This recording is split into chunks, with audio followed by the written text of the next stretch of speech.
Assalamualaikum warahmatullahi wabarakatuh. Perkenalkan, kami dari kelompok 8 akan mempresentasikan hasil kerja kelompok kami tentang permasalahan pendidikan di Indonesia. Saya Binti Nurul Khairiyah sebagai moderator dan teman saya Novi Tasari sebagai penyaji 1, Lydia Lailil Komariah sebagai penyaji 2, dan Ranu Rahmah sebagai penyaji 3. Langsung saja kita simak dari penyaji 1. Di sini kita akan mempelajari permasalahan pendidikan di Indonesia. Apa sih yang dimaksud dengan permasalahan pendidikan di Indonesia? Yang dimaksud permasalahan di Indonesia ini adalah segala macam bentuk-bentuk masalah yang dihadapi oleh program-program pendidikan di negara Indonesia. Di setiap negara pasti memiliki permasalahan pendidikan yang berbeda-beda. Apa saja masalah terbesar pendidikan di Indonesia? Masalah yang terjadi di Indonesia adalah tidak ada otonomi bagi pelajar.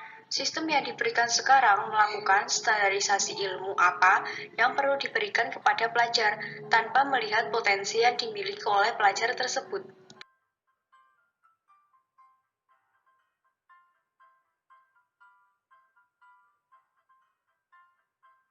Baiklah, saya di sini akan menjelaskan tentang faktor-faktor pendidikan.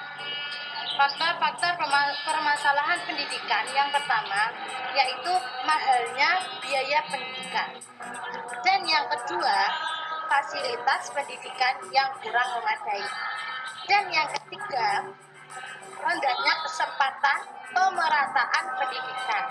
Dan yang keempat, rendahnya relevansi pendidikan dengan kebudayaan.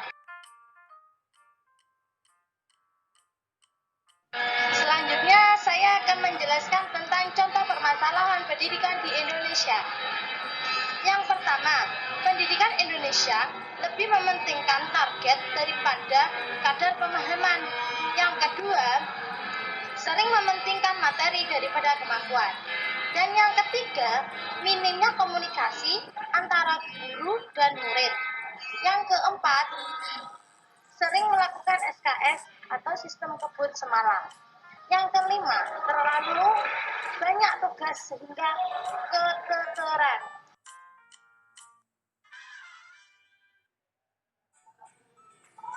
Saya penyaji 3 akan melanjutkan dari penyaji 2. Jenis-jenis permasalahan pendidikan. Yang pertama yaitu masalah pemerataan pendidikan. Dalam perkembangan ini, terjadi ketidakseimbangan antara jumlah pendidik dan peserta didik. Misalnya, ada daerah atau sekolah yang kelebihan guru. Dan di sisi lain ada juga daerah atau sekolah yang kekurangan guru. Dalam banyak kasus, ada SD yang jumlah gurunya itu hanya 3 atau 4 orang, sehingga mereka harus mengajar secara paralel. Yang kedua yaitu mutu pendidikan. Mutu pendidikan di Indonesia bisa dibilang menurun, apalagi pada saat masa pandemi seperti ini, yang mewajibkan semua murid dan guru tidak bisa tatap muka dan hanya bisa dijalani dengan daring. Yang ketiga yaitu masalah kurikulum. Kurikulum di Indonesia relatif kompleks jika dibandingkan dengan kurikulum yang ada di luar negeri. Hal ini akan berakibat pada siswa dan guru itu sendiri. Siswa akan terbebani dengan segudang materi yang harus dipelajari. Selain berdampak pada siswa, kurikulum yang relatif kompleks ini bisa berdampak pada guru. Tugas guru akan semakin menumpuk dan tidak bisa maksimal dalam memberikan pelajaran. Yang keempat yaitu masalah efisiensi pendidikan. Pada hakikatnya, masalah efisiensi adalah masalah pengelolaan pendidikan, terutama dalam pemanfaatan dana dan sumber daya manusia. Yang kelima yaitu masalah relevansi pendidikan. Apa itu relevansi pendidikan? Yaitu kecocokan yang diperoleh melalui jenjang pendidikan dengan kebutuhan pekerjaan.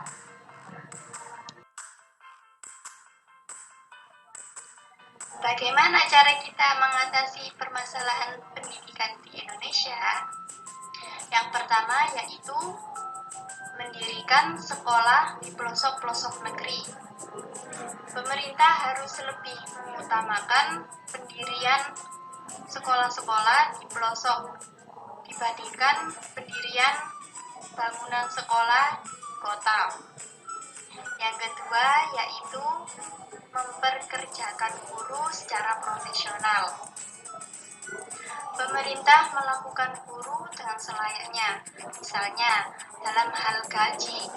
Banyak guru yang bermasalah dalam hal gaji, sehingga mereka memilih untuk memberi kerja sampingan, seperti jualan pulsa, membuka toko, dan lain-lain. Sehingga pengajaran terhadap murid tidak bisa maksimal. Yang ketiga yaitu menerapkan sistem pemerataan, baik di desa maupun di kota.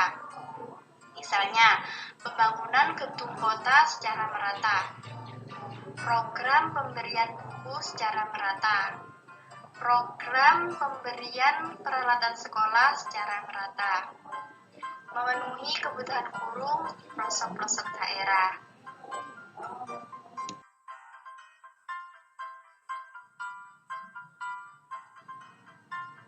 Pepatah mengatakan, pendidikan menjadi salah satu instrumen terpenting dalam membangun peradaban bangsa.